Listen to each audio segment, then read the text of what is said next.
ಇನ್ನ ಗಣೇಶನ ಪೂಜೆಗಾಗಿ ಇಟ್ಟ ಹಣದ ವಿಚಾರಕ್ಕಾಗಿ ಮನೆಯಲ್ಲಿ ಗಲಾಟೆ ನಡೆದಿದೆ. ಇದು ಕೊಲೆಯಲ್ಲಿ ಅಂತ್ಯವಾಗಿದೆ. ಸದ್ಯ ಈ ಘಟನೆ ನಡೆದಿರುವಂತದ್ದು ಕಾರವಾರದಲ್ಲಿ.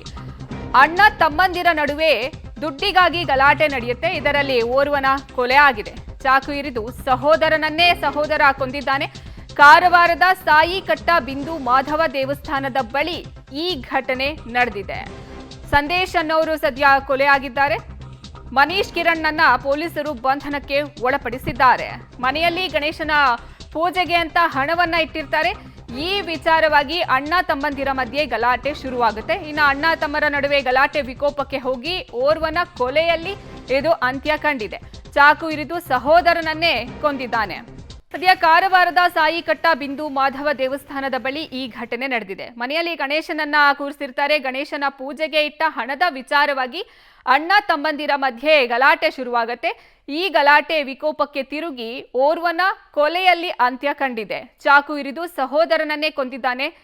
ಹೀಗಾಗಿ ಸದ್ಯ ಆರೋಪಿಯನ್ನ ಬಂಧಿಸಿದ್ದಾರೆ ಪೊಲೀಸರು. ಸಂದೇಶ್ ಕೊಲೆಯಾದಂತಹವರಾಗಿದ್ದಾರೆ. ಮನೀಶ್ ಕಿರಣ್ ಪೊಲೀಸರು ಸದ್ಯ ಬಂಧನಕ್ಕೆ ಒಳಪಡಿಸಿ ತನಿಖೆಯನ್ನ ನಡೆಸ್ತಾ ಇದ್ದಾರೆ. ಕಾರವಾರದ ಸಾಯಿಕಟ್ಟ ಬಿಂದು ಮಾಧವ ದೇವಸ್ಥಾನದಲ್ಲಿ ಬಳಿ ಇಲ್ಲಿ ಘಟನೆ ನಡೆದಿರುವಂತದ್ದು. ಮನೆಯಲ್ಲಿ ಗಣೇಶನ ಪೂಜೆಗೆ ಅಂತ ದುಡ್ಡನ್ನ ಇಟ್ಟಿರ್ತಾರೆ. ಈ ವಿಚಾರವಾಗಿ ಅಣ್ಣ ತಮ್ಮಂದಿರ ಮಧ್ಯೆ ಗಲಾಟೆ ಶುರುವಾಗುತ್ತೆ. ಗಲಾಟೆ ಅತಿರೇಕಕ್ಕೆ ಹೋಗಿ ಕೊಲೆಯಲ್ಲಿ ಅಂತ್ಯ ಕಂಡಿದೆ. ಚಾಕುವನ್ನ ಇರಿದು ಸಹೋದರನನ್ನೇ ಕೊಂದಿದ್ದಾರೆ.